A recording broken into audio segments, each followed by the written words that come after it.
This story takes place in an academy. There, Ian Precus is a regular student, enrolled in the Department of Swordsmanship, 3rd year. Meanwhile, his friend Celine Haster is enrolled in the Department of Knights, 2nd year.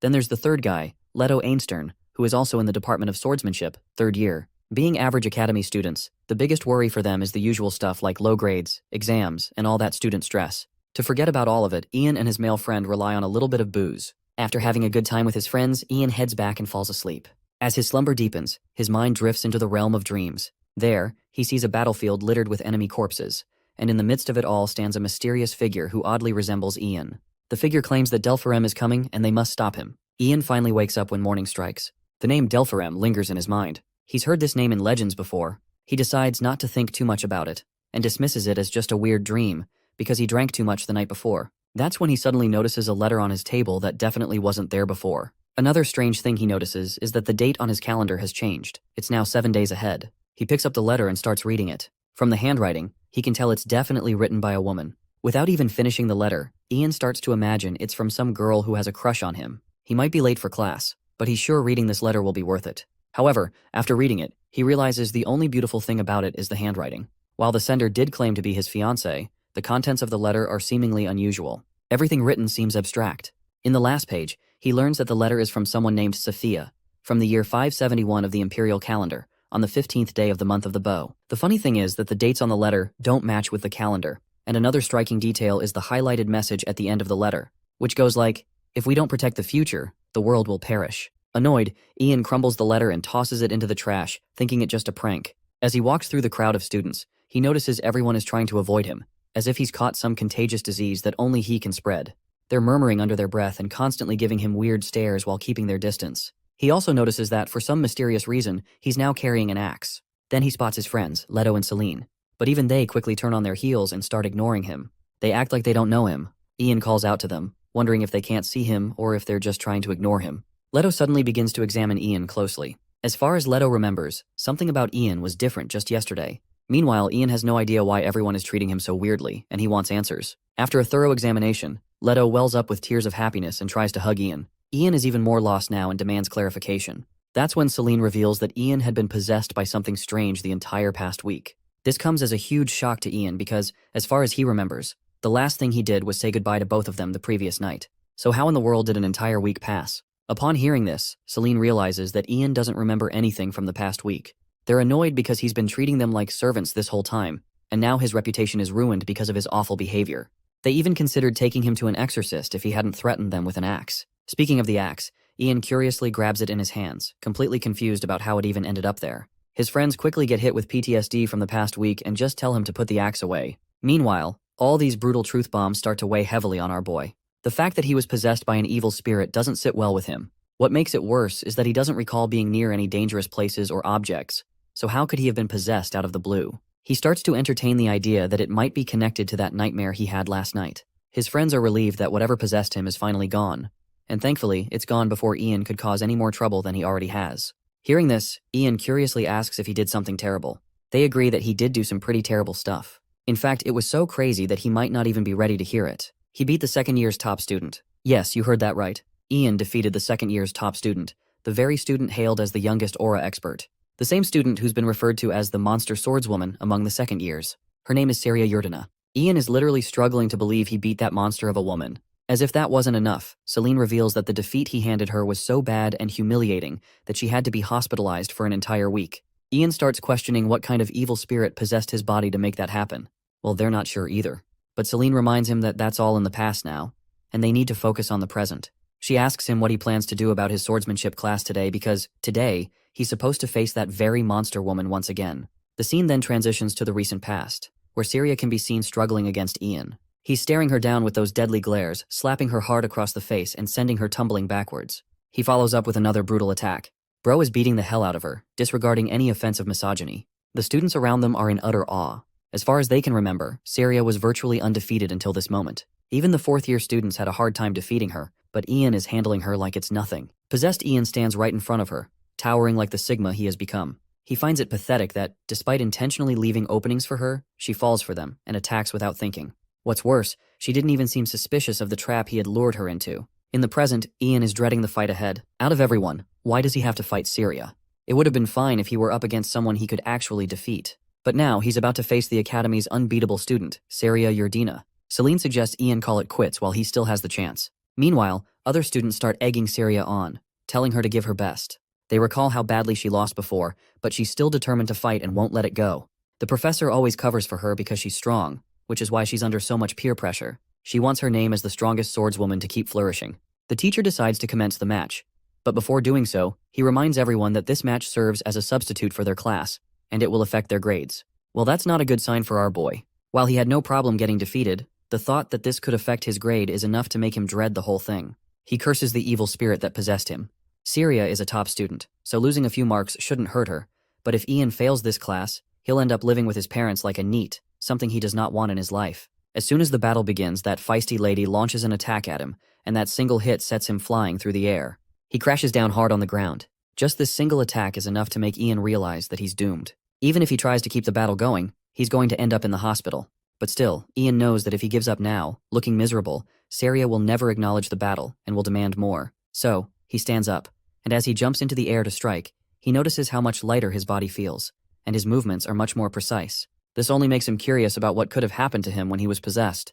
Meanwhile, Saria notices a weak spot in Ian's defense and knocks his sword out of his hand before it can even harm her. For a moment, Ian had thought that he might win this match after sensing that power boost, but it seems it was just wishful thinking. Saria, meanwhile, is curious to know if the weak spot in his defense was intentional, because last week Ian brushed her aside so effortlessly, like he was toying with her. He had always given her openings on purpose. Ian, on the other hand, is just pissed to hear all this crap about last week. His strange response only serves to irritate Saria, because it was his fault that she became a laughingstock, and he is still taking her lightly. So, out of frustration, she comes crashing down on him.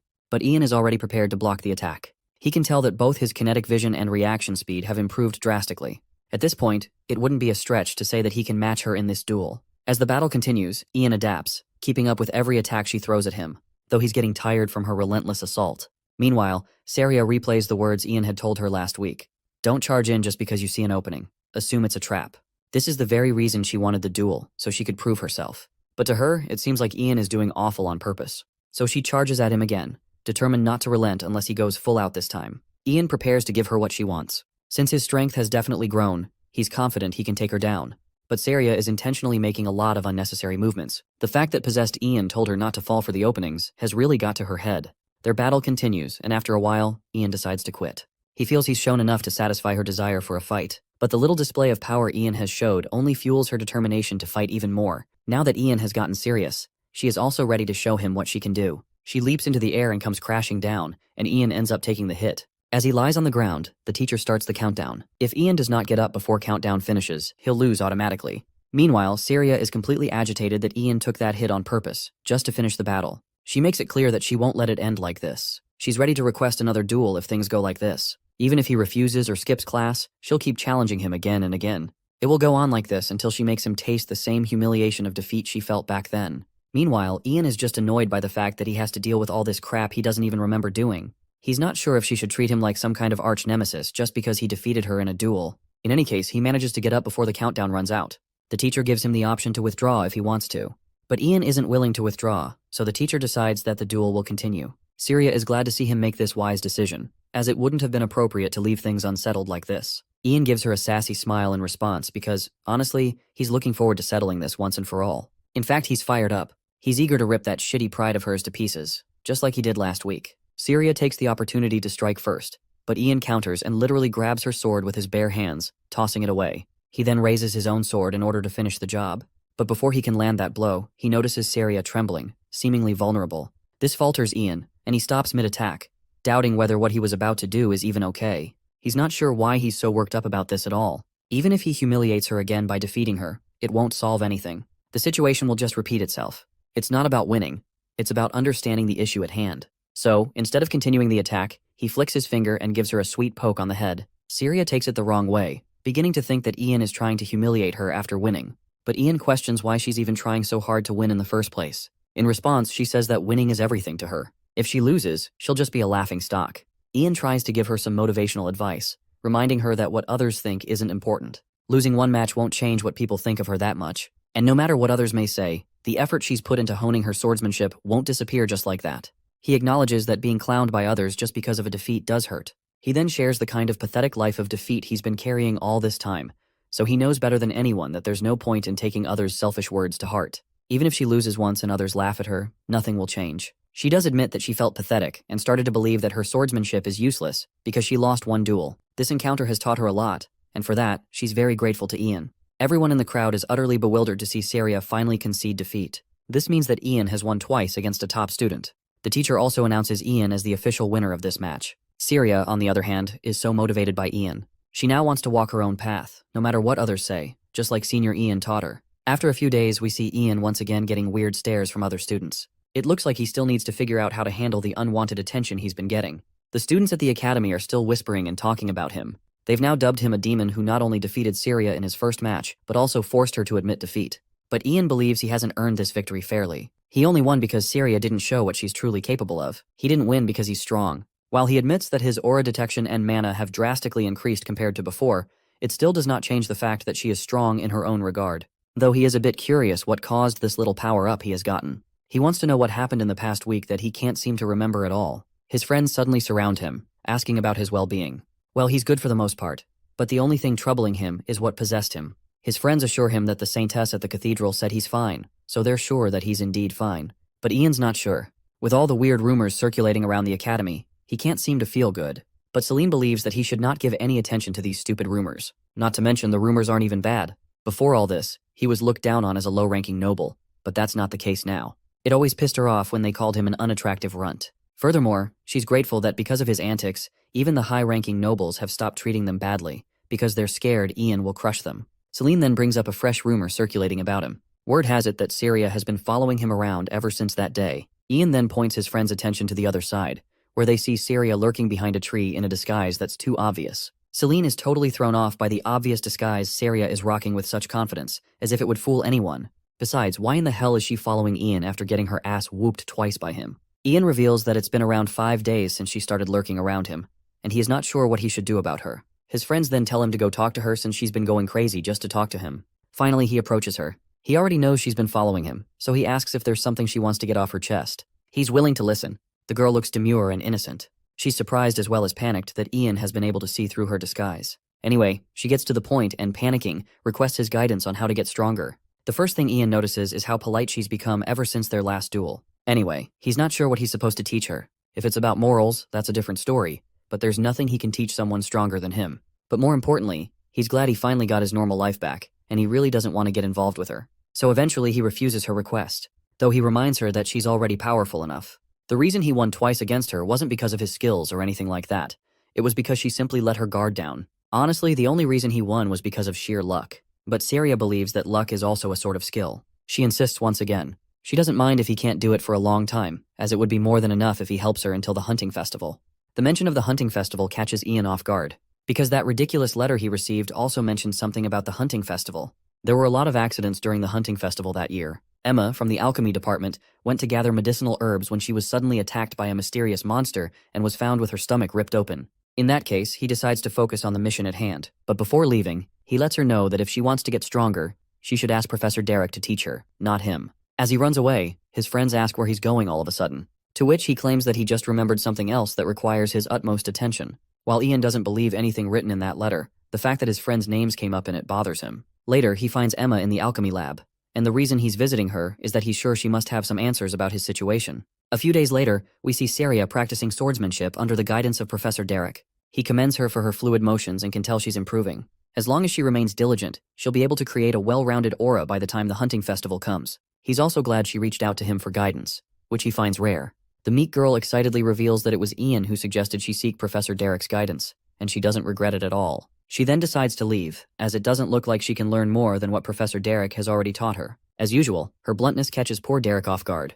By now, even he can tell she's literally devoid of any social skills. Until the next class then, she proceeds to leave. The teacher then suggests she doesn't need to rush, as he's sure she'll massacre the competition by a large margin. He then decides to give her a hint since it's her first hunting festival. He reminds her to familiarize herself with the terrain and monsters of the southern forest, where the hunting festival will be held. He's sure her upperclassmen have already started doing so. She then questions him if there are any stronger monsters in the southern forest, to which the teacher confirms that there are hardly any near the entrance. However, once she reaches halfway into the forest, she'll start seeing some very powerful monsters. In that case, she decides to try going deeper next time, though her teacher warns her not to go too deep on her own.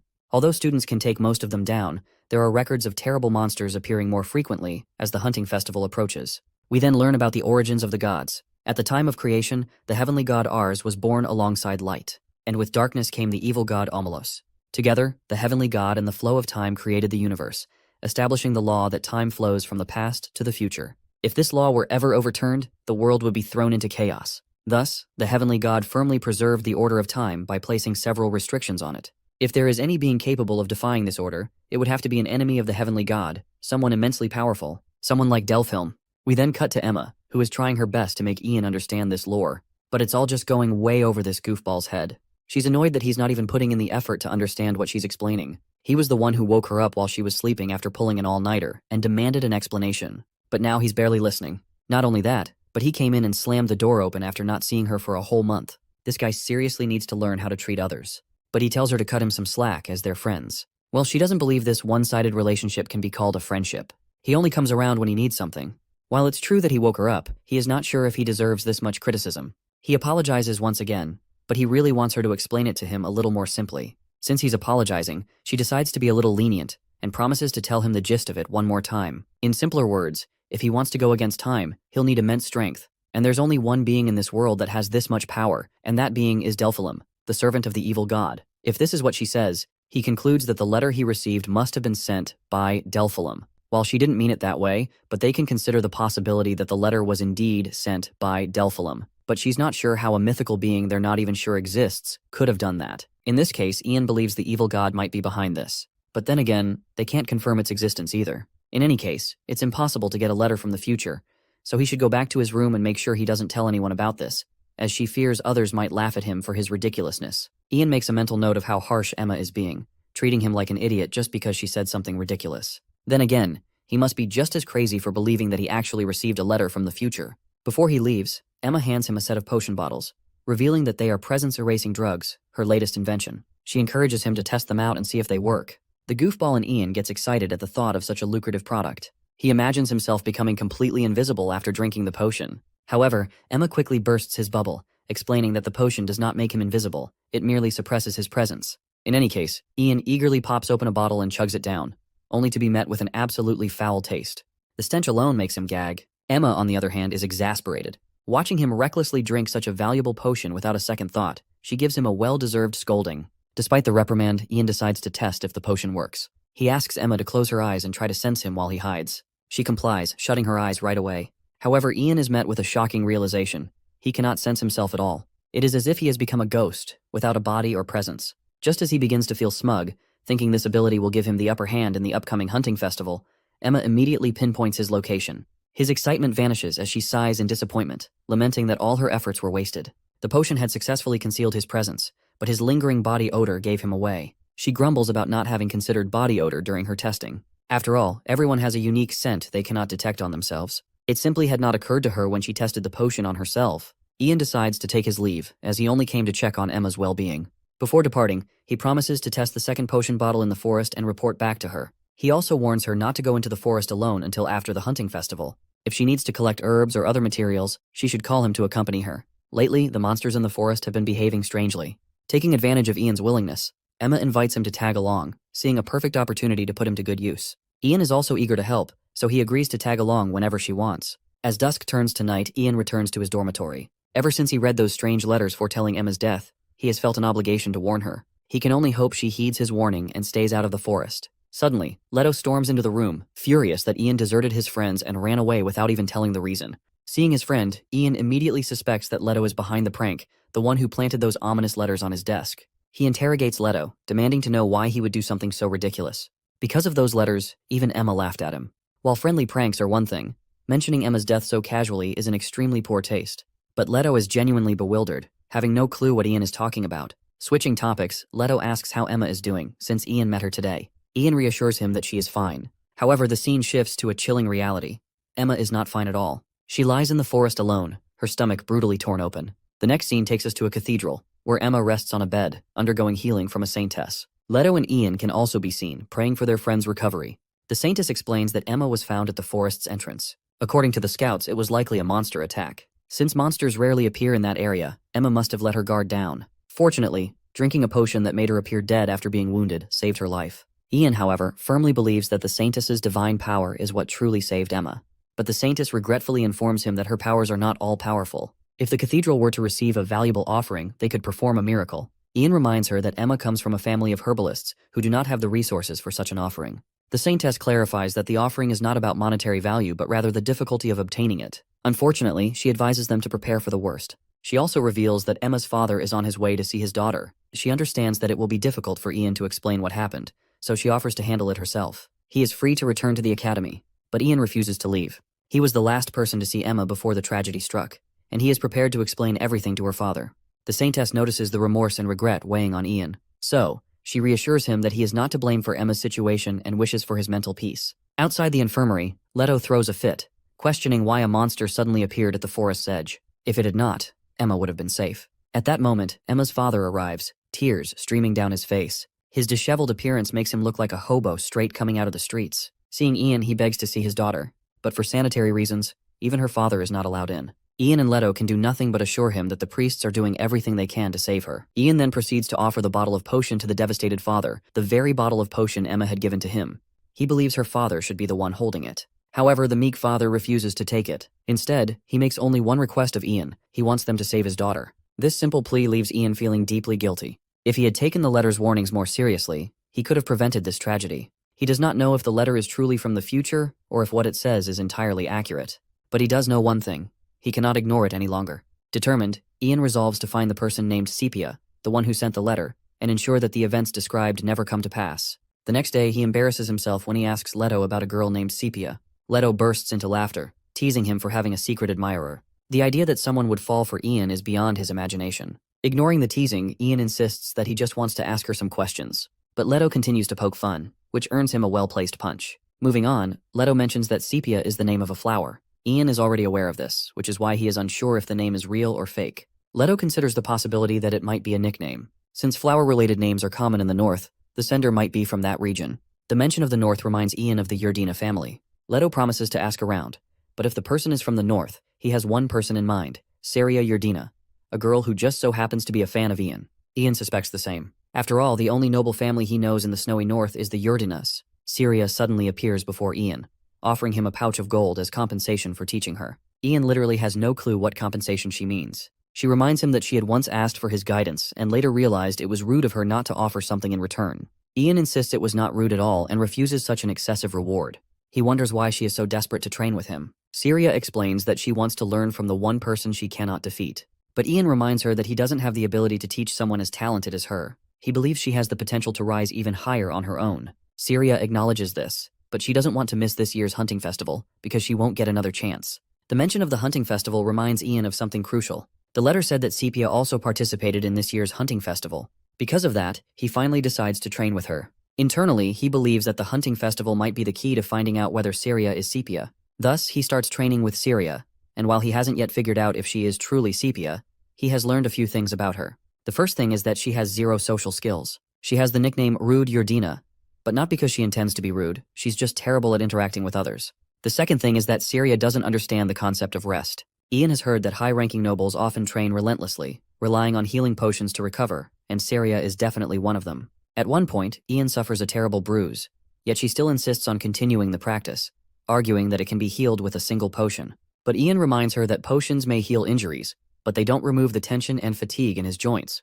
That's why people pace themselves during training sessions. The other day, she mentioned that this year was her last chance. Curious, Ian asks what she meant by that, and what exactly is causing her distress. Saria reveals that there is someone in their fourth year whom she desperately wants to defeat. She's afraid that once they graduate, she won't get another chance to spar with them. But Ian reminds her that she can always ask for a spar even after they leave school. But Saria explains that the longer time passes, the less likely it is to happen. In her family, if a junior challenges the head of the family, they are exiled immediately. And since that fourth-year student is her sister, Delphine Yerdina, this hunting festival is her last chance. Delphine is her half-sister and the future head of the family once she graduates. That means Saria won't have another opportunity to fight her after graduation, because the only place where a direct bloodline and a subsidiary bloodline can compete equally is within the academy. Saria vividly remembers the memory of her defeat. Her sister had changed the rules and manipulated them to beat her. She was impressed that she could hold her own without acquiring any allies, even looking down on her. Her sister has the support of Yerdina, so she had no support of her own, and that became her downfall. Ian looks at her with his kind eyes, giving Saria the impression that maybe,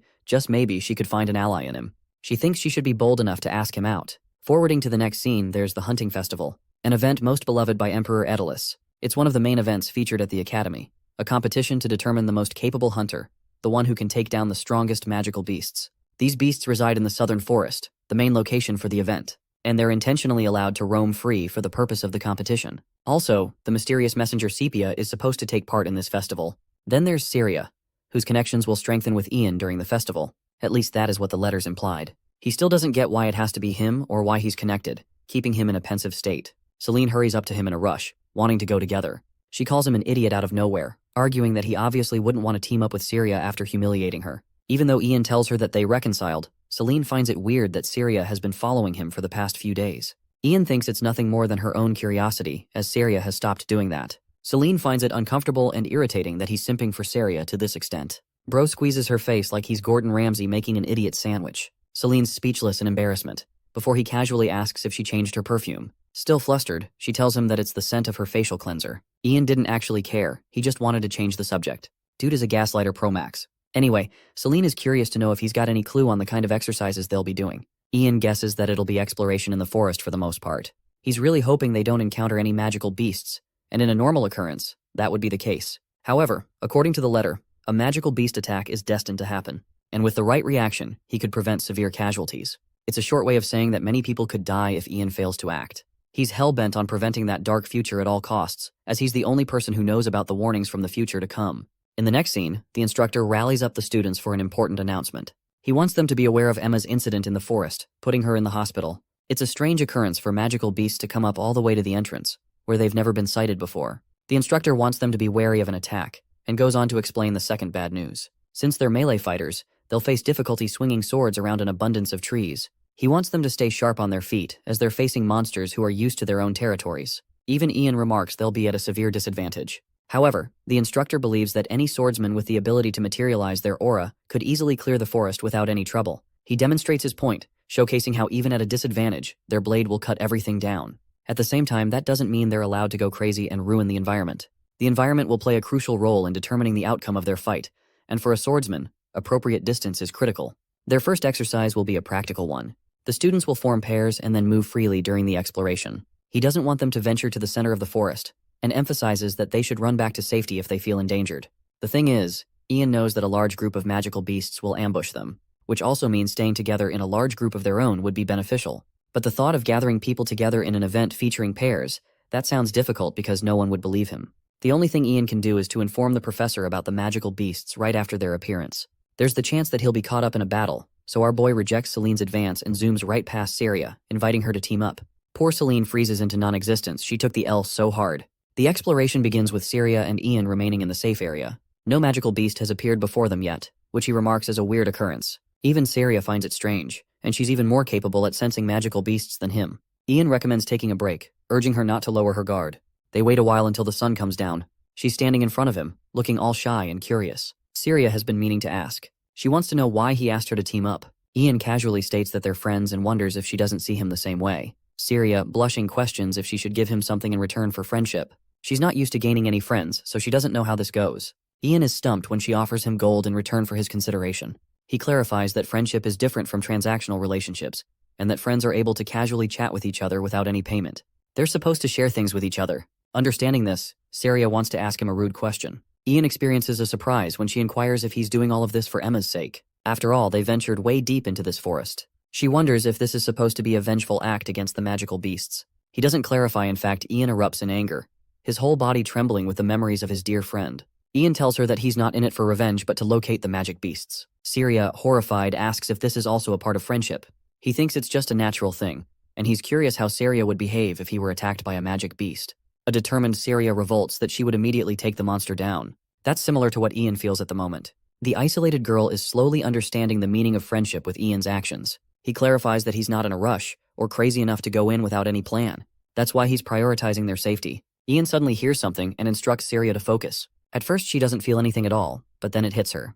Just up ahead, nearly a dozen magical beasts are glaring at them with ominous eyes. With a number this large, the rest of the students are in imminent danger. Assessing their options, she grips her blade to prepare an attack.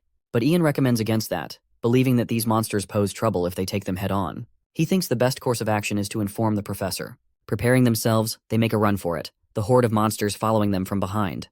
Blitzing full speed, Ian knows that the creature is chasing them, but they can get away from the distance they're at. It's only a matter of time before they reach the professor. Well, not until Syria creates a damsel in distress moment for our protagonist. Of course, she fell and twisted her injured ankle. She thinks she should be okay and agrees to be left behind for it. But Ian isn't going anywhere. He certainly didn't expect this outcome to play out. The monsters are narrowing the distance, and it's only a matter of time. Ian tells Syria to run, a ridiculous instruction especially since she created trouble for him. Ian wants her to keep the truth from her own friends. He dashes forward to confront the monsters. He knows the forest has grown silent, which means all the surrounding animals have already gone into hiding. Seizing the moment, Ian plans to ambush them using the presence-erasing vial. He drinks the liquid, remarking its filthy taste. The effects kick in, allowing him to navigate without worrying about the beasts trailing him. Unfortunately, it still doesn't eliminate his scent, so he blends in with the environmental scent by covering his body with soil and grass. With his scent masked, he fixes his intention on a good hiding spot. Preparing a trap, he lunges on top of a tree branch, prepared to face the bastards head-on. One of the creatures comes out of the shadows. The wolf's body exudes more powerful energy than an adult man. Without a doubt, he's facing a real demonic beast. It's currently confused because the scent it followed disappeared right at this exact spot. Using this as his only chance, our boy jumps the beast with incredible speed, preparing his blade and piercing its head. Unfortunately, he was only able to stab the monster because his aura is far too weak to actually pierce it. Ian exerts the full weight and force of his body, doing whatever it takes to stab his blade into the monster's skull. Luckily, he manages to achieve his goal, marking the first kill. With how difficult just one of the beasts were, Ian wonders how many will he be able to take down on his own. Instead of lamenting his chances, he focuses on the mission at hand. He has to protect Syria no matter the cost, which is why he's ready to kill every last one of the monsters. Finding his next target, Ian senses that there are more demonic beasts in the surrounding area.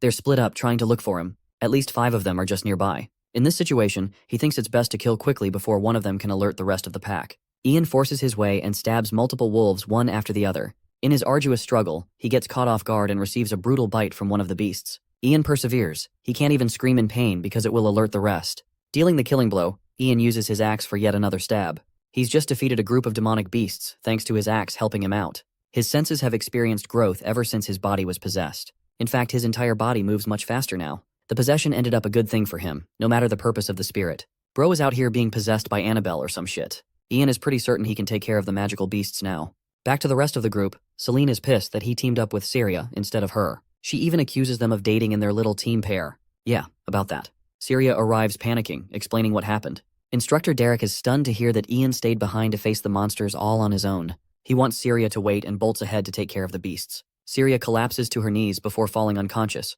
hoping Ian to be safe. Returning the perspective to our boy, he's hiding amongst the wolf corpses. One of them approaches their dead bodies, allowing Ian to ambush him with a blade to its neck. The creature is at once killed, but exhaustion is slowly getting to him. 2 more of these angry bastards have just arrived, and this time, he doesn't have any traps to ambush them with. Ian is exhausted, his body covered with the blood of the monsters he just slayed. He readies his axe, welcoming the challenge instead of backing down, his gold eyes radiating confidence. The 2 wolves jump him together, even faster than the other magical beasts he faced. Still, Ian has gotten used to their movement at this point.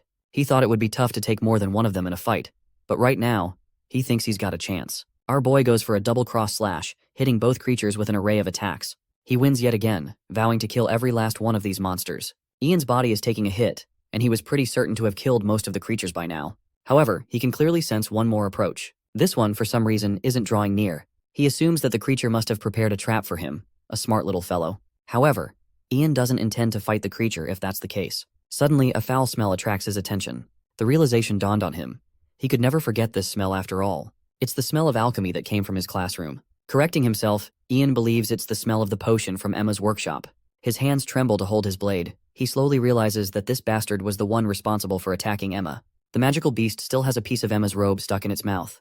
Pointing his blade at the creature, he demands the monster to come near and die. The magical beast throws the fabric on his blade, provoking Ian even more. The creature circles him, as if it is confident of its victory. It's as if it wants to slaughter Ian like he did with the other magical beasts. Of course, Ian isn't planning on quitting so easily. He understands that this guy is a high-ranking magical beast among the rest. One small mistake could be the end of him, so he tests his chances. But before he's able to make the first move, the wolf speedily dashes in, tackling Ian with a body slam and sending him crashing. Its speed is a clear problem, as it is difficult to react in time.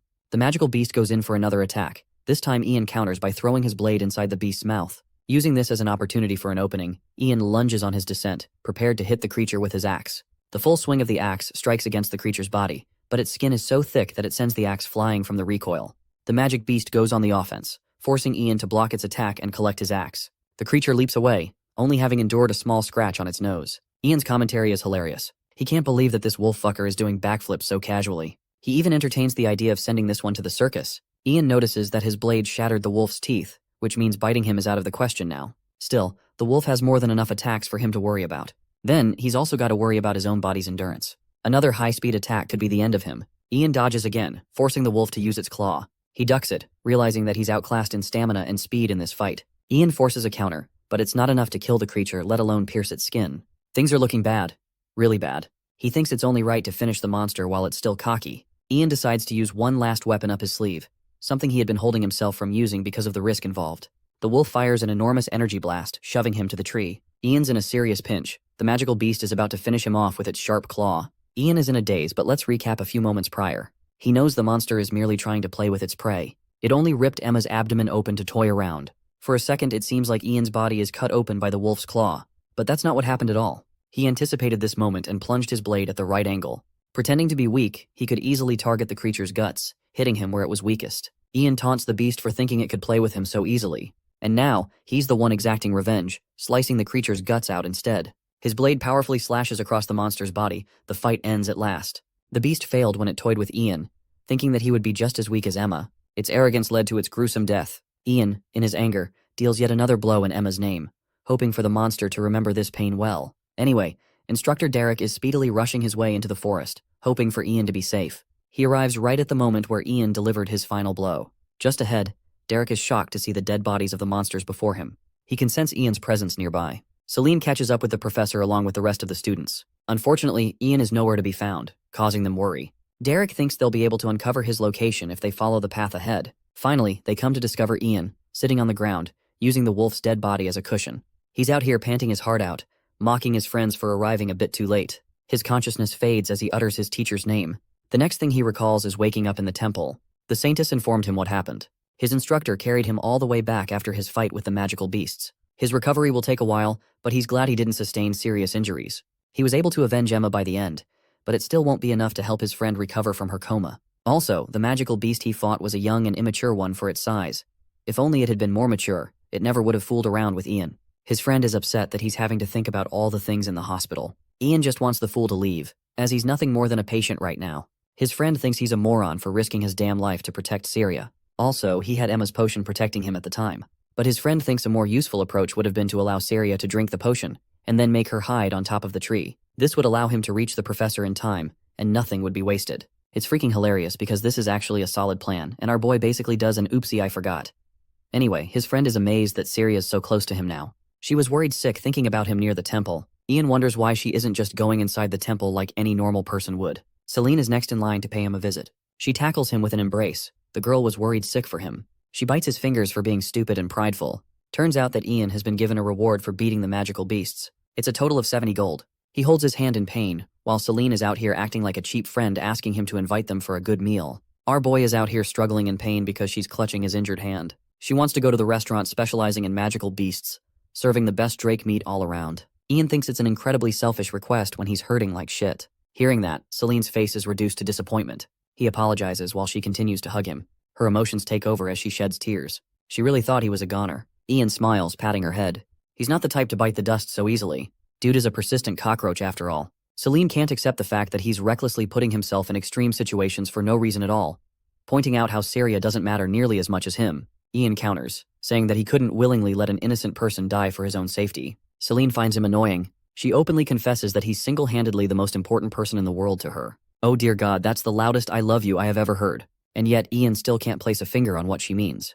They're both childhood friends, but it's mostly that. Okay, I know what you guys are thinking. This angle, that shot, this thing could have taken a very different turn very quickly. Celine begs him to take care of himself. She even grabs his damn hand, leaping on top of his body before holding his face in place.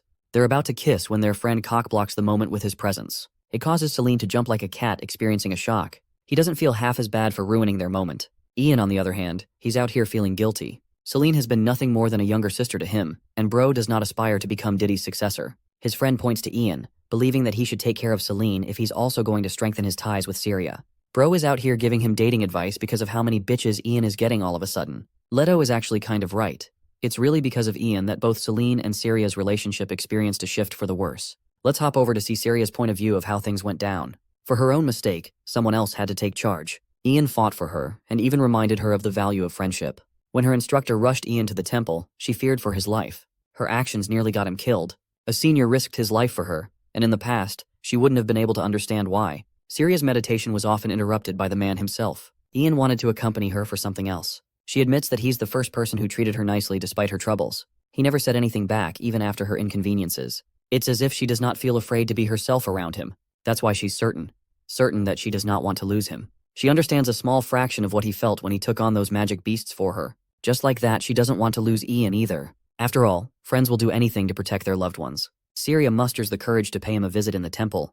He's the first person who became her friend. Shy as ever, Syria asks if he's feeling all right. He admits that he's recovering well, relieving her worries. Ian is glad that she came to accompany him, as he's growing sick of the boring book Leto handed him to study for the upcoming exam. Syria, feeling guilty, asks if he's angry at her. Sensing her guilt, Ian answers that there's nothing for him to be mad about. It makes her beam with happiness, something he didn't expect. He assures her that there's nothing for her to worry about. He was just doing it for another friend. Also, Ian inquires about the bag she's holding in her hands, afraid she might have brought some payment for friendship again. Syria corrects him, stating that it's the reward money for defeating the magical beasts. She was tasked with handing him the reward. Ian opens the bag, stunned to find so many gold coins inside. He knows for a fact that this sneaky girl added more gold of her own. Ian insists that she take the extra amount back, as the life of others can't be bought with gold. Syria feels shy when she shares skinship with his hands. As if matters couldn't be worse, Celine pops out of nowhere and catches the two. She turns sour the second she spots Syria, shoving past her to ask for an update on Ian's condition. Our boy is horrified with the way Celine treated Syria. Syria gets up, realizing that she should take her leave. Celine openly calls her a rude bitch for being the one who landed Ian in the hospital in the first place. To this, Ian shouts at her for being extremely rude. Celine, ignoring his feelings, casually swipes away his worries. All she's thinking about is what they should eat after he gets discharged. It reminds him of Leto's warning. Ian tries to confront Celine, who doesn't care at all, and only focuses on their date to come. Syria exits the temple, feeling depressed. Her gloomy and slumping posture is noted by the rest of the students. Some of them want to pick her off and crush her while she's vulnerable. They hate the fact that she's noted as the top student. News of her abandoning Ian has spread like wildfire. Some of the students agree to come together and crush her completely. They bring this matter to Teen, who believes they're being reckless for catching beef with the Yerdina family. Only a single mistake could be their undoing. Their conversation is interrupted by a woman who seems to know something about Syria Yerdina. Lupin thinks she's being arrogant, but Teen stops him to hear her out. He's willing to hear what she's got to say. The girl pulls off her cloak, revealing that Syria's birth is a point of contention. In fact, they don't have to worry about the Yerdina family fighting back at all. In the next scene, Ian is visiting his dear friend Emma, who is still knocked unconscious. It's his fault for failing to believe in the warnings of the letter. 2 events have already come into existence, which means there's a seriously high chance that the magical beasts will also appear at the hunting festival to come. And since the warning highlights the word monster, they're probably going up against an even stronger threat. Ian is frustrated that he will be powerless to stop the threat on his own. His only option will be to seek the instructor's help. The Saintess interrupts his thoughts, surprised to encounter him here for a visit. Ian asks about Emma's condition, and learns that she's still being kept alive. However, there aren't any promised chances of her recovery. Ian points back to their conversation. The Saintess once mentioned that Emma could be cured, so long as a valuable offering could be made. He wants to know what she meant. She clarifies that an object with high divinity would be required. In usual circumstances, the remains of magical beasts are used. But they're hard to obtain, and it would be even harder for her father to obtain them. Realizing that he's got a shot, Ian asks if a high-ranking magical beast would be enough for the job. But unfortunately, even that won't be enough. She thinks an adult specimen of the species might be enough. Ian is glad to hear that.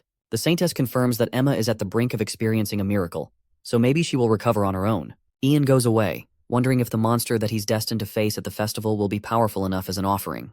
But it's not like he can beat the creature or anything, especially since he was nearly killed in his last fight. His one and only hope is his professor.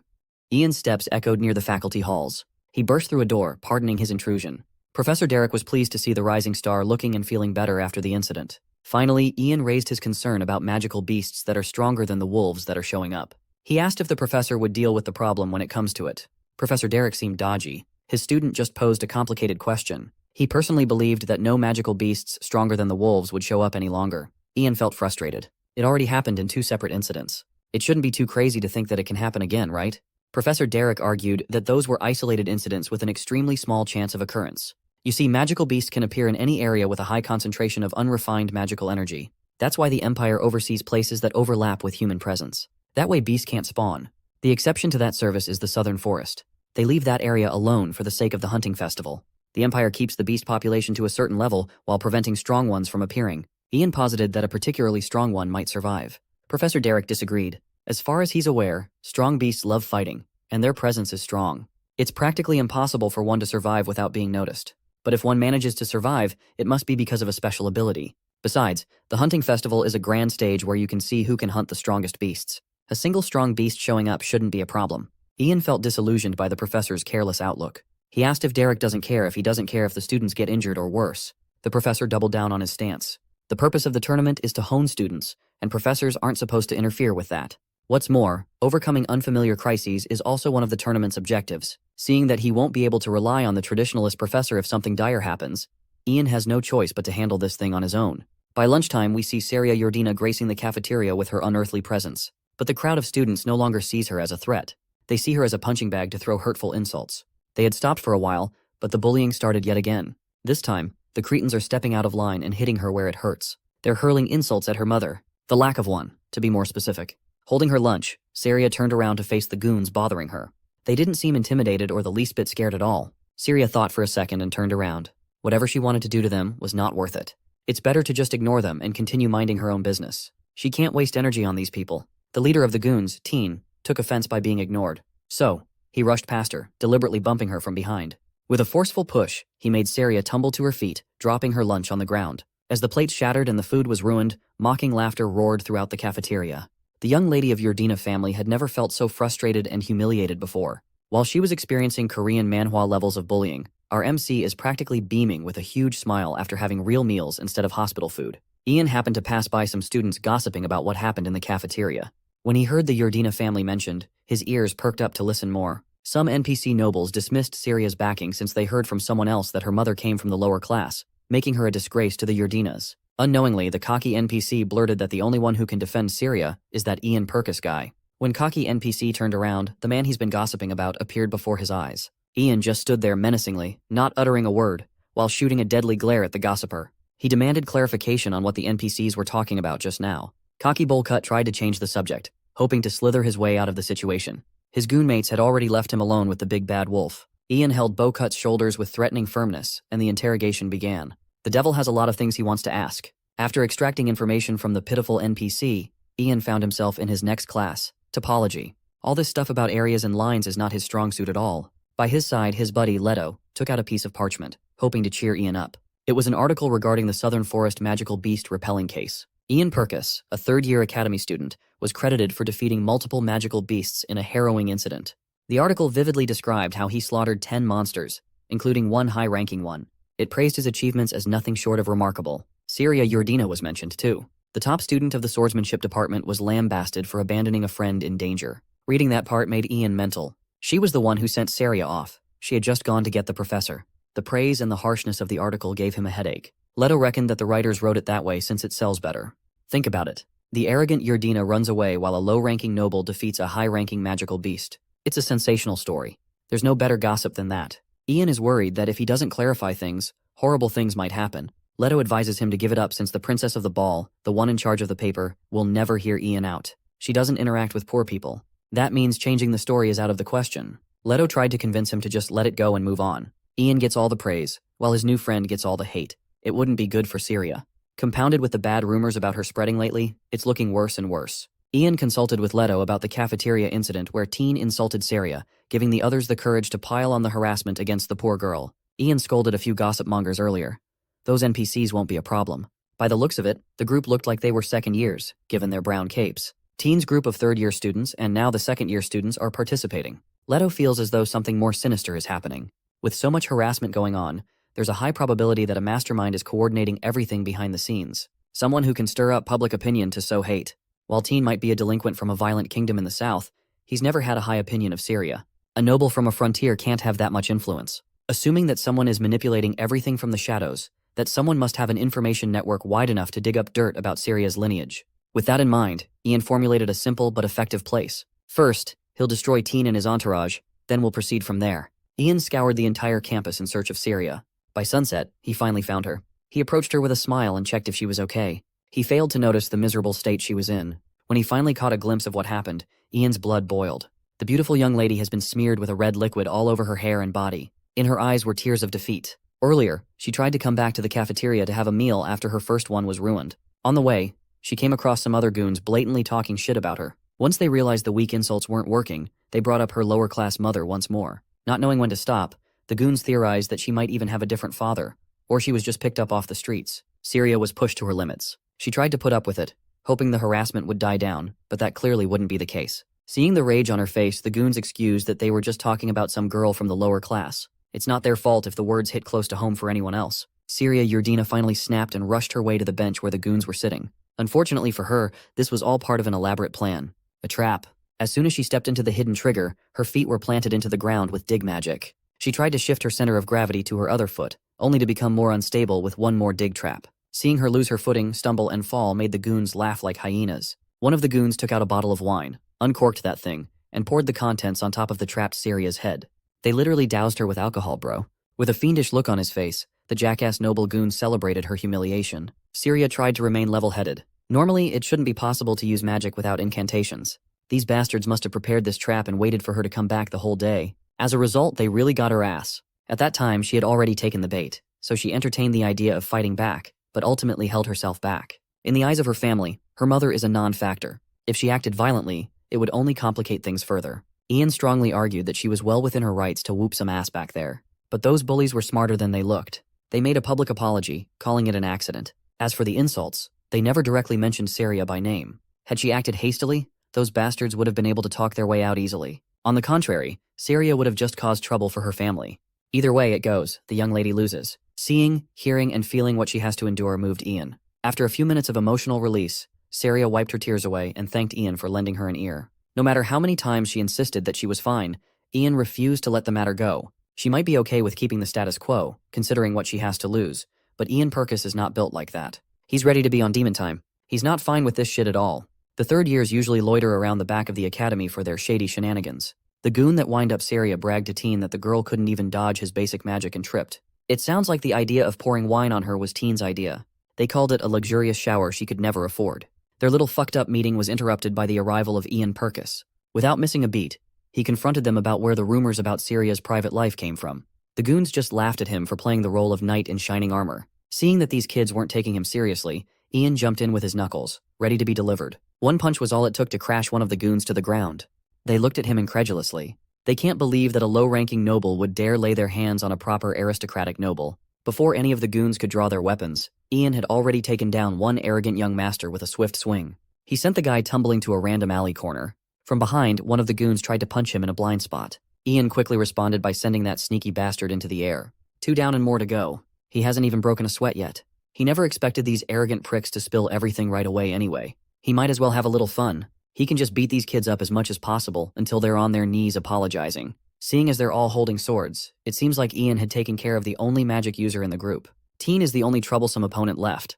He's a legitimate top student in the third-year sword department. Besting him would be tough. But there's no point in stressing over details now. Ian is locked in against whoever stands in his way. The goons finally decided to use their small brains and attacked in unison with each other. Seeing their movement, Ian smiled. Confident with his drastic improvement in terms of skill, he felt assured that dealing with some arrogant young masters shouldn't be a problem. Instead of waiting for them to enter his range, he rushed forward to bring the fight to them. Ian's sword was light and powerful, extremely tough to guard against. The first unfortunate soul he attacked tried to hold his ground but slowly lost by sheer force. With one massive swing, he knocked the enemy's blade away, while nearly beheading the bastard.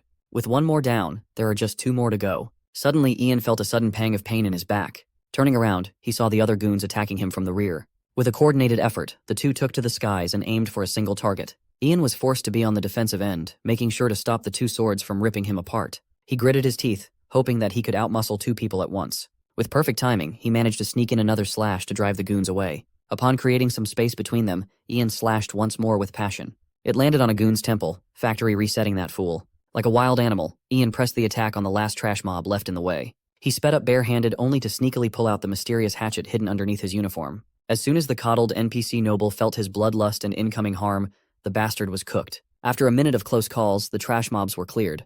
Now the only one left is their boss, the infamous Teen Atri.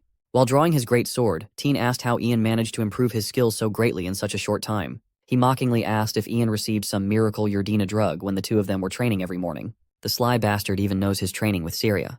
Teen has been spying on them upon catching his attention. Ian won against the Yardina twice. It's only natural that Teen felt a bit threatened. He charged his massive blade with a flickering aura of light. When it comes to pure speed, he was in a completely different league. The weight behind that great sword pushed Ian a few paces back. Teen wasn't done yet. Seeing that he's got the upper hand, he pressed further. With one swift upward slash, he nearly cut Ian down.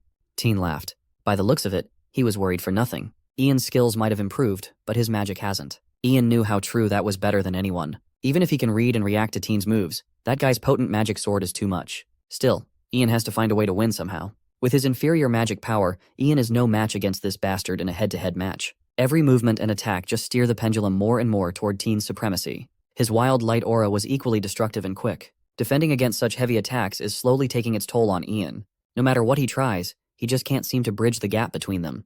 Teen praised him for his toughness.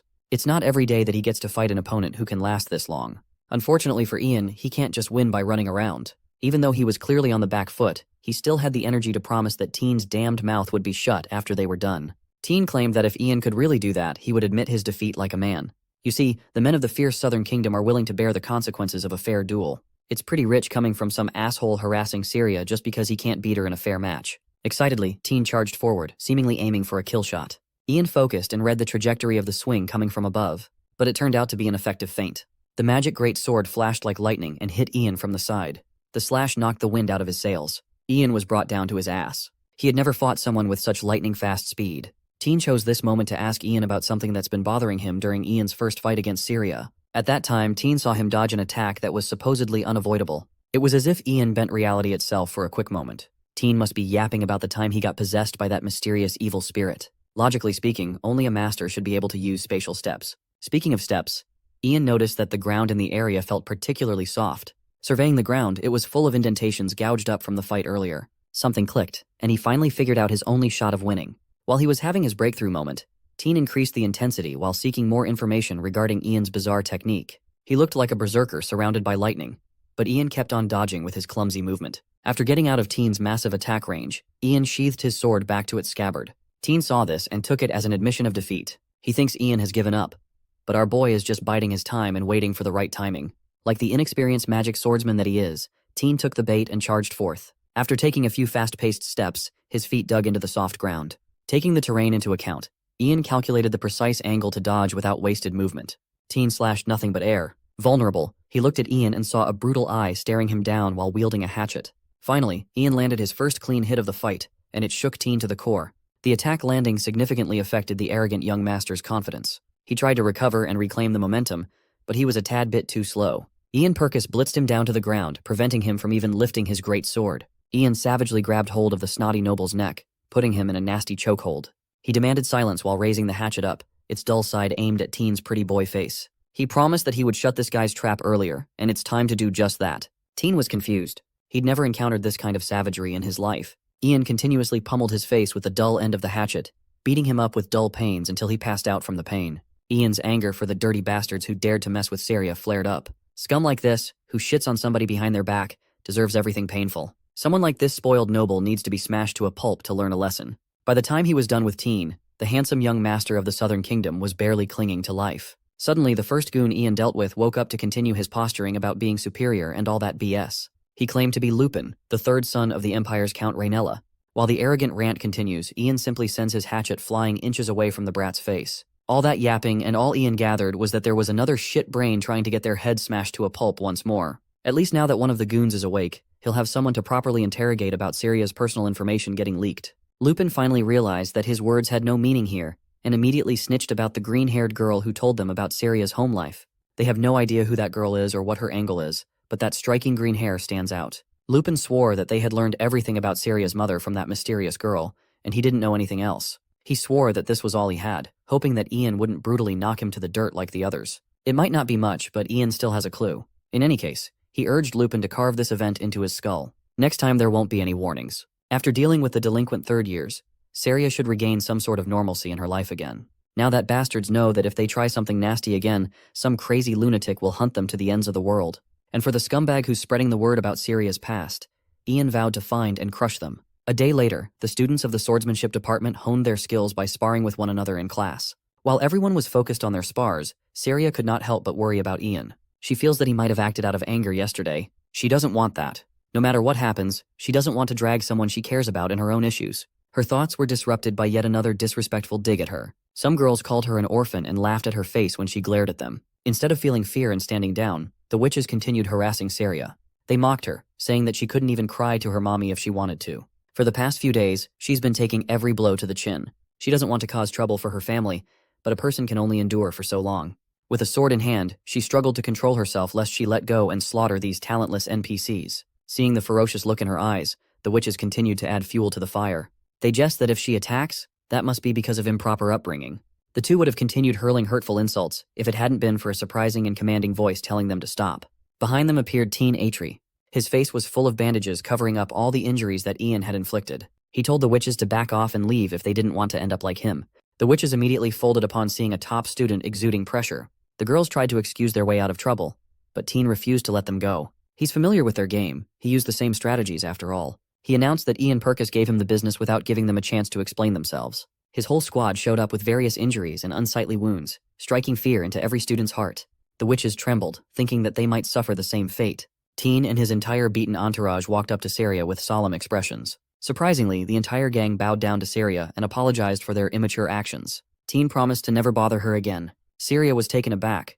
These boys could have spared themselves the embarrassment and done this privately, yet they chose the most public apology there is, making the matter a bigger deal than it should be. Teen slyly looked up and explained that they were deliberately making a big scene out of this shit. If vague rumors were to spread around, his group would be the ones getting mocked for getting trashed. It's better to leave an impression that Ian is just a crazy and powerful swordsman that'll fuck everyone up.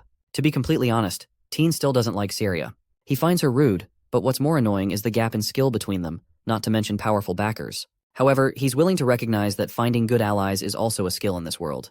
Before taking his leave, Teen urged Saria to tell Ian about this apology so he could get the lunatic off his back for good. Saria thought Teen was just a cruel brute, but he's a lot cleverer than she thought. Once the third-year delinquents exited, the two witches who were trying to get under Saria's skin followed suit and bowed with an apology, swearing to never mock her ever again. Saria thought of a world where she was alone. She would have simply kept enduring the mockery and cruelty, thinking there was nothing she could do but take it all in. She was glad that Ian had helped her out. She also recognized that she couldn't keep relying on his help for her issues. She steeled her resolve to handle things properly on her own next time. While classes are still ongoing in the rest of the academy, Mr. Ian Purkis is spending his time in the infirmary. The Saintess was not pleased with him becoming a regular in the infirmary at all. More importantly, she heard that this kid beat up 8 people yesterday. Saintess is at her wit's end. She helped Ian out because of his reasons. But if it weren't for them, the Ranellas would have made a big deal out of everything. Ian cannot understand a single thing she is implying. He asked who the Ranellas were, and she answered that they were a Count family.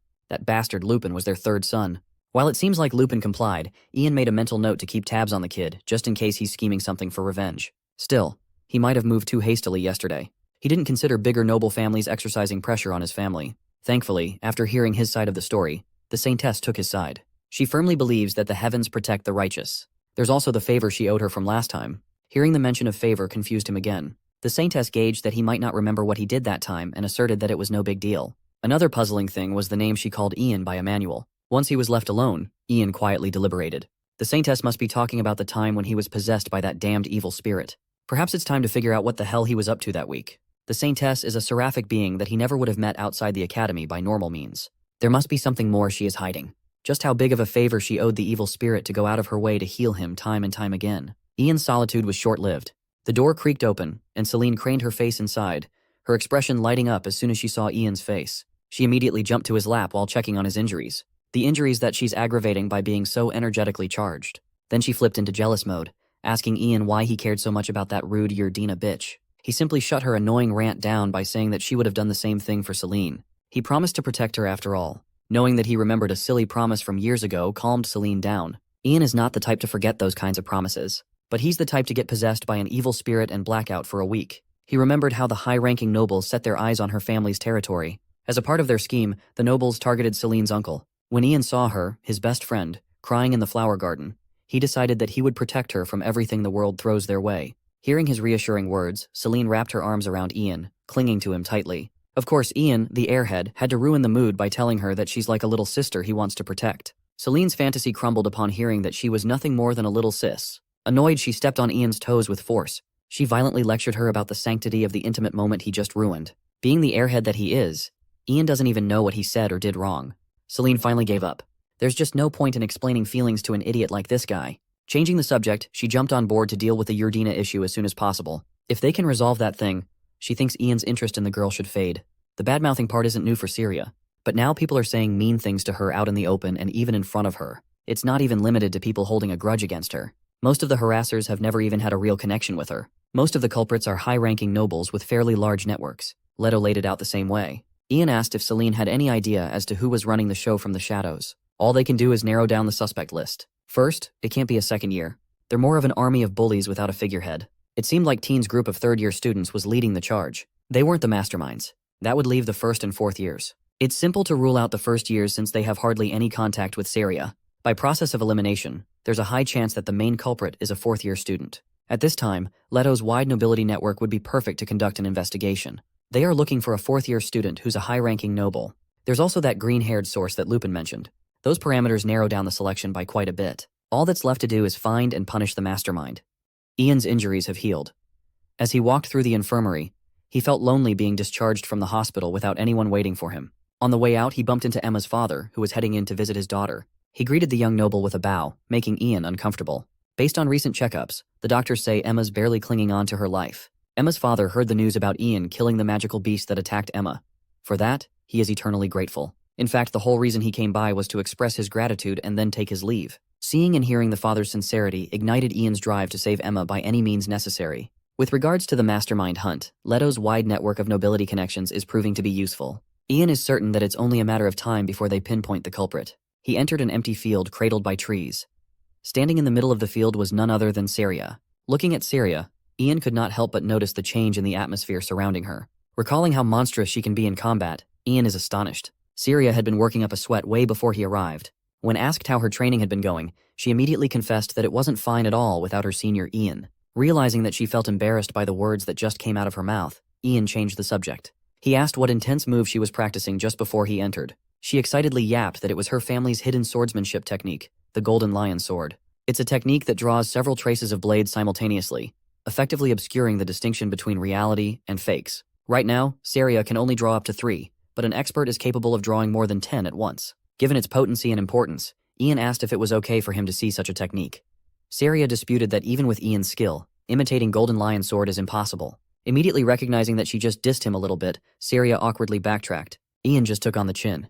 He knows she's just socially unaware. At least it looks like she's getting better at understanding people's feelings. Syria brought up what Ian did the day before and sincerely thanked him for the help. Ian held her hands and assured her that they would always help each other out when needed. Because that's what friends do. Bro is fumbling the bag so hard right now. But she found it endearing. The blush in her cheeks went up to her head. Soon she couldn't handle the tension in the air. With a loving smile, Syria became more determined to solve her problems on her own. Ian tried to awkwardly exit the conversation to get to today's training session started. After getting a closer look at Syria's improvements, Ian was pleasantly surprised. Her aura is a lot more stable. But the bigger improvement rather than stability was the change in her aura's color. This development is no trivial matter at all. The difference may be small, but the change is there. She used to have an aura with a much paler shade of blue. You see, the color of one's aura reflects one's unconsciousness. A perceptible change in aura signifies an internal change within the user. Syria found it strange. She had not felt any semblance of change in her at all. Ian proposed that this could be connected to the fact that her mother's case was exposed. Syria knows herself. Although it hurts when people insult her and her mother, the change in her aura color is not tied to that pain. It happened a long time ago now, when Syria was just 6 years old. The day when her mother was banished from the Yurdina family. Syria remembers her mother pleading desperately to be with her child. Syria's cruel father simply ordered his knights to get the vile woman out of his chambers. Little Syria was forced to watch as the knights left her mother disfigured and maimed. After the beating, she kept reaching out to her daughter until the very end. Afraid to be banished herself, Syria pretended not to see anything. In the end, her mother left. She would never be able to forget the words her elder sister said that day. It was a threat. If she doesn't prove herself useful to the family, she will suffer the same fate as her mother. Ever since then, Syria devoted herself to the art of swordsmanship, desperate to prove her worth. At first, her goal to defeat her sister was rooted in that thirst for validation, to prove that she's strong enough to defeat the next family heir. But now, she wants to prove to herself that she's not weak. The only enemy is oneself. With Ian by her side, she'll have everything she needs. Hearing her story made Ian feel a lot closer to Syria. Given her situation, all they have to do is win the hunting festival. Beating Delphine, the Academy's strongest, in a one-on-one match would be difficult, to say the least. But the hunting festival is a team competition. They have a real chance at getting the W. Meanwhile, in the fourth-year offices, a green-haired girl is reporting Seria's plans to participate in the hunting festival to the next head of Yurdina. As expected, she was the one behind the humiliating leak. After that light greeting, it looks like she'll crush her little sister for real now. After their morning training session, Seria and Ian exited the forest and were kissed by the pleasant sun. She reckoned that it was time to resume looking into the mysterious letters. As he bid her farewell and motioned to leave, Seria softly clung to his sleeves. With a bashful expression, Seria invited her senior to eat breakfast together. No one can refuse that look. Ian took her up on her offer. This could have been a date chapter if it wasn't for Celine. She strutted into the scene, timing her arrival to the exact tail end of morning practice. The wide smile on her face froze upon seeing Seria. Seria tried to give a polite greeting but was ignored. Celine's mouth twisted to a sly smile. She clung uncomfortably to Ian and hijacked the breakfast plan, basically telling Seria to piss off. Ian, the airhead that he is, lets himself get dragged by his childhood friend. But this time, Seria Yurdina is fighting for what she wants. Suddenly, Ian is stuck between two warring women. The scene attracted quite a bit of attention. For some reason, Celine is being way too familiar and territorial about Ian. She keeps calling him her man. Seria fought back, demanding Celine to let go of Ian. The brat continued acting bratty. She tells Seria to stop getting carried away since Ian is just giving her attention out of pity. Hearing this weirdo put words into his mouth, Ian grimly disagreed. Seria took the cutting words in stride. Since the first time they met, she sensed animosity in Celine.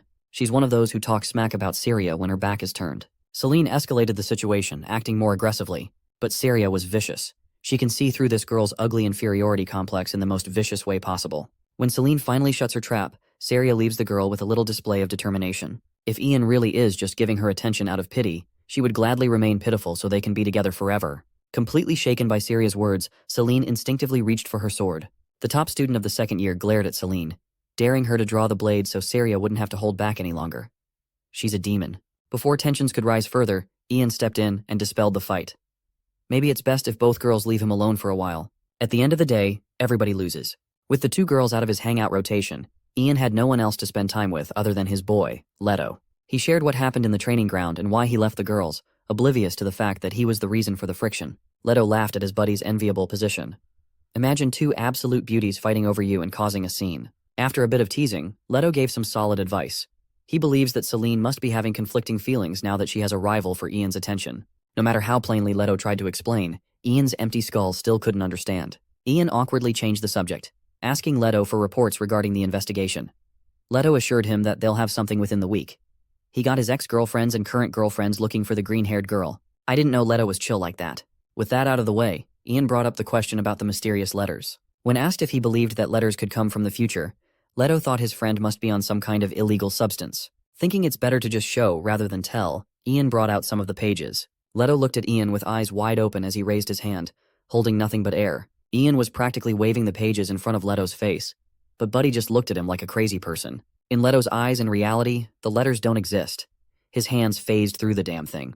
Ian looked at the pages with a newfound mysticism. Leto worried that his foolish friend might be having a mental breakdown or suffering from a curse. Ian extensively explained that the letters tipped him off about Emma's accident and the magical wolf beast subjugation. Aside from those events, the letters foretold the appearance of a strong magical beast in the upcoming hunting festival. Leto thought that it was only natural for strong beasts to show up since the festival would include fourth-year students.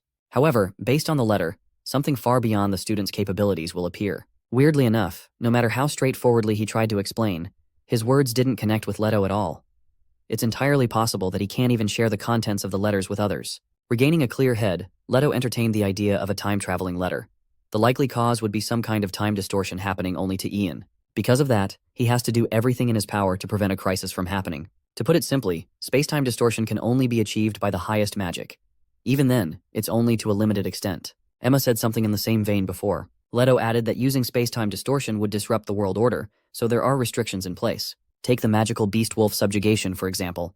In the future, where the letter came from, was the wolf defeated by reading the letter? That can't be the case since the letter can't be written unless the wolf is defeated. The future would be the past, and the past would be the future. It's a paradox that occurs, throwing the order of all things into chaos. In other words, knowing information about the future means making a big enough wrong move that could destroy the world as they know it.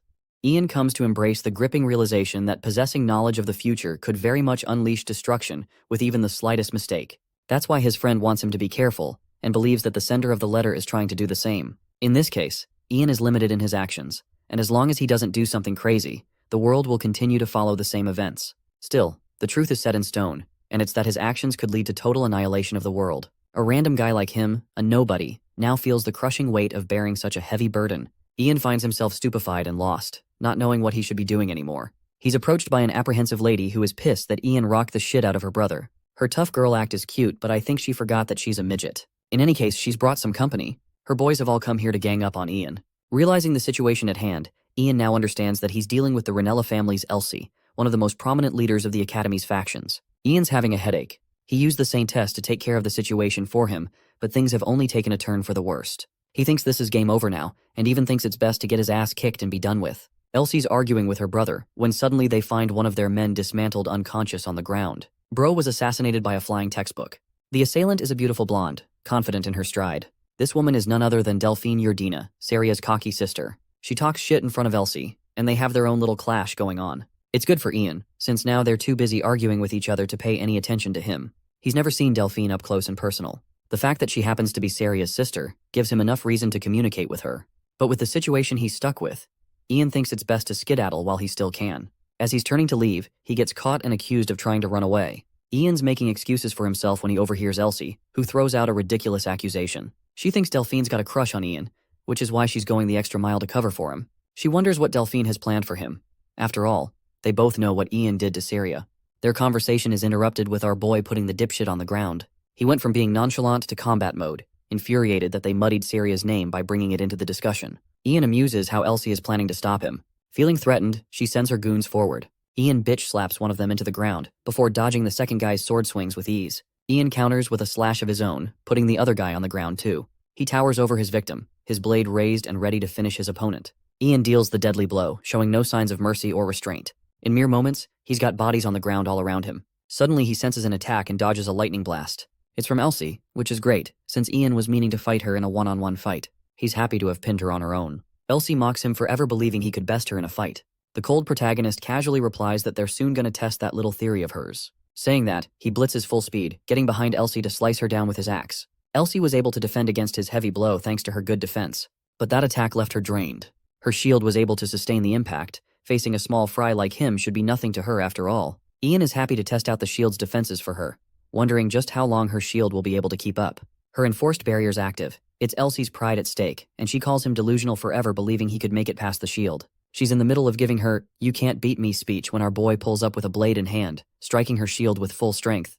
Elsie staggers from the impact, while he creates an opening to breach the barrier, pinning her down. Bro raises his axe ready to finish her off. Ian swings at her, but Elsie casts her shield again. He wonders if she can maintain this confidence even if her barrier is shattered to pieces. Elsie laughs, arrogant in her competence as one of the best mages of the Academy. She thinks he's gone crazy if he thinks attacking repeatedly will shatter the shield. While he's busy hammering at her shield, Elsie thinks it's best to cast a second spell to attack him. Ian puts everything into his swing and finally shatters the barrier completely. Elsie's wand shows hesitation, while the other students are shocked that Ian actually managed to break the shield.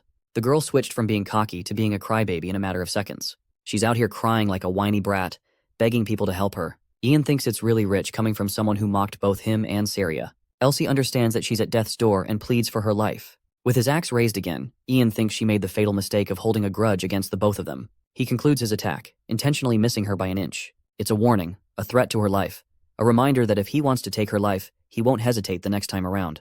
Ian's all done, so he gets up and walks away. Delphine stops him, stating that she's interested in having a chat together. Later that day, Ian's friend is ridiculing the shit out of him, calling him the axe-wielding murderer and all. His continued teasing makes our boy want to commit to the title and actually become a murderer for once. Also, he's got an appointment scheduled with Delphine at night, and he has no idea what she's after. For now, he's curious about any leads against Saria's harassment case. Thankfully, his friend's got a little something for Ian and shares a note. Opening the note, Ian appears unusually calm, something his friend didn't expect. He mentions that they've acquired a bunch of clues, but so far, he thinks there's only one main reason for the harassment. His friend realizes that Ian has already confirmed his suspicions thanks to the given information. His next plan of action is to meet the person, and then act in accordance with their words.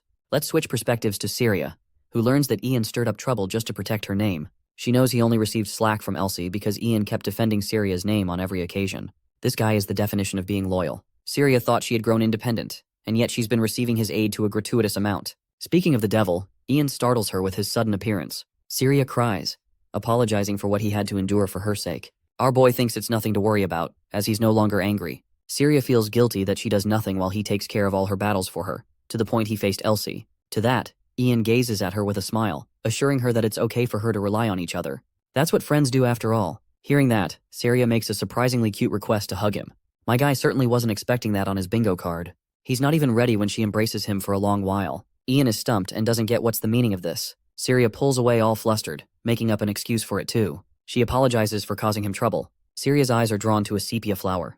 It's unusual because this flower is known for growing in the north instead of the south. Ian internalizes that the entire reason he approached Syria was because he didn't know about Sepia's identity. Using this opportunity, he asks if it's her favorite flower. Syria enthusiastically confirms that she loves the flower, just like her mother. Ian theorizes what this could mean, thinking that maybe she renamed herself to Sepia as an alias in the future. Still, it doesn't make sense why she would do that. Regardless, the flower is an important piece of clue about that person. Then there's the part that it clearly mentioned that Ian is supposed to get close to Sepia during the hunting festival. There's too much to think about, most of it being related to Sepia and Syria's connection. The real question he's been dying to ask is if she's the one who is going to be married in the future or not. Ian calms himself down, denying the possibility of the two of them getting married. He thinks of her as a junior, regardless of what the future holds. Ian simply wants to focus on his goals for now, so he asks her a second question, a personal one at that. He wants to know if it is certain for Delphine to become the successor of the Yardina family. Ian's curious if Syria's got any chances. Unfortunately, the girl admits that she's not even remotely qualified to become the successor. It's her sister who has all the control and the family's support. Ian wonders if Delphine has been mistreating Syria, and amuses the possibility of the two of them fighting for the rightful position of successor. The thing is, Syria's never been the confrontational type against her sister. In fact, she's robotically followed her orders down to the last letter. She was once warned by Delphine that if she becomes a liability to the family, then she's nothing more than worthless. That's how Syria did what was in her sister's best interest, or at least until she joined the hunting festival. Intrigued by his question, she wonders what it has to do with anything. Ian brushes it off, emphasizing that there's a chance Syria will face off Delphine sometime in the future, so he wanted to know about her personality. That night, Ian arrives at the high-ranking noble dorms, the Aedalis Hall. He's supposed to have his meeting with Delphine here, which will likely spring forth another nasty rumor. Delphine is told of his arrival, while Ian thinks it's his best chance at getting what he wants. But the moment he enters her quarters, bro is rendered speechless. This woman is looking like dessert on a Friday night. Even Ian is concerned why she's dressed so boldly. She even teases him about it and recommends he take a seat. Ian continues to advise her not to wear something so eye-catching in front of a man. But Delphine thinks it's all right, since beautiful things are worth having. And a woman's body happens to be one of those things. At the same time, the desires of men can inevitably prove harmful for a woman, forcing them to be covered up. Delphine thinks she's an exception after all. Nothing and no one can have her. Ian confirms, reflecting that no one poses a threat to Delphine in the academy.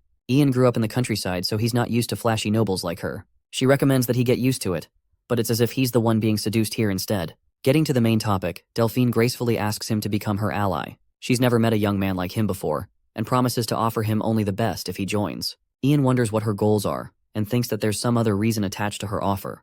To chase her real intention down, Ian asks a question, bringing up the matter of Syria's harassment. Delphine claims she knows about the information, but also thinks that those people are foolish for messing with the Yardina family. Ian counters that he's already uncovered the identity of a student who frequents the dorm room.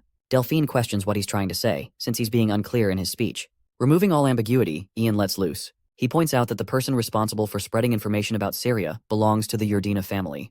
They've got the means and the network to harass without any problems. This person also knew private information only a few members should know. With everything taken into consideration, Ian throws down the hammer of truth. He declares Delphine Yardina the culprit and the mastermind behind the scenes. She's actually impressed by his little attempt here, and questions why she would possibly harass her little sister. To that, Ian roars that she's afraid of Syria's transformation, who has openly challenged her to a fight in the hunting festival. Hearing that, Delphine continues to play the innocent accused victim. She thinks he's got no evidence to back up his claims. Ian is ready to provide some, but he doesn't need to, since Delphine gives it up and finally shows her true nature. She confirms having done it all. It's only because Syria challenged her to a fight that she felt necessary to teach her sister an unforgettable lesson. Ian argues that all Syria cares about is proving herself. Delphine no longer takes interest in that topic, and returns to her own query. She didn't expect Ian to be so impressive. The man shatters her wine glass, making his refusal loud and clear. After all, he can't imagine working for a double-faced lunatic like her. Delphine's unfazed despite his intimidation attempt.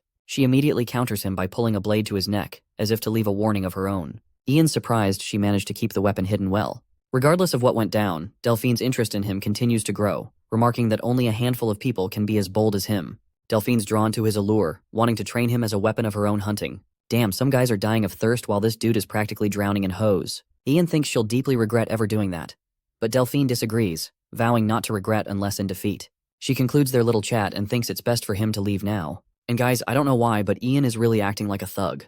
This man pulls a no you and literally tries chucking his axe in her direction again, like dude calm down. Getting serious this time, Delphine counters despite being attacked from her blind spot. She receives a small graze at most, shocking Ian to his senses. She then responds by turning the tables and putting him on edge. Delphine thinks that his little stunt just now could have worked against any opponent apart from her. But now that they've come this far, Delphine is in the mood to break his spirit. She goes for the offensive, causing Ian visible panic. But right as her blade reaches his neck, she stops it. She didn't do it out of mercy, but because Ian's got his own weapon pinned against her neck. He switched to his sword the moment he lost his axe, as if he knew the battle wouldn't end in one blow. Ian clarifies that his primary weapon is actually his sword. Delphine's failing to understand his rash approach. He's trying to defeat her, but she's yet to be bested. Ian strokes her ego, calling her the strongest at the academy. At the same time, he thinks he's won the fight if he was able to push her to this extent. Delphine grinds her teeth. She knows he's right, and it's the first time she's been forced into such a position, a consequence of her own greed. Delphine decides to go batshit crazy and takes off her robe, deploying her tantalizing body as a weapon. Ian struggles to look at her and tries to get away. To be fair, Delphine isn't putting on the bravest act either. Her assistant questions if she should tend to her because of the noise coming from her room. Delphine quickly responds, telling her that she's all right. But her wailing causes the maid to barge inside, discovering a scene that she never thought would be taking place between the two. The maid apologizes for ruining their special moment.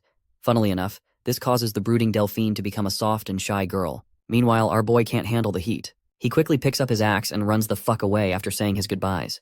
The encounter left Delphine completely defenseless and at a loss for words. In the next scene, rumors of Ian's meeting with Delphine spread across campus. They think he threatened her with his axe, which is reasonable, given his title as the axe-wielding murderer. They think he's openly hostile and extremely dangerous. What they also didn't expect was for Ian to listen to their conversation just now, scaring them shitless. They run away screaming, while Ian realizes that he's got another stupid rumor to deal with now. It still doesn't add up how fast the rumors are spreading. At this point, Ian is convinced someone is targeting him specifically. Let's touch upon the hunting festival briefly. They're all given a schedule notice for the event to roll out in nearly 2 weeks. Ian thinks he should get ready and sign up as soon as possible. Unfortunately, it's just him and Saria in their party. He's still got to find 2 more players for the team, one of them being a good mage. Ian decides to invite Leto, who straight up tells him to fuck off. Ian tries his best to lure him in, but Leto finds his approach disgusting if anything. Though he's uninterested in joining, Leto thinks getting a mage is a wise approach. Ian asks him to find a mage for them if he's not willing to join on his own. Leto gives it some thought and comes up with the perfect plan. He instructs Ian to follow his instructions strictly, and if he does, he'll end up with a competent mage.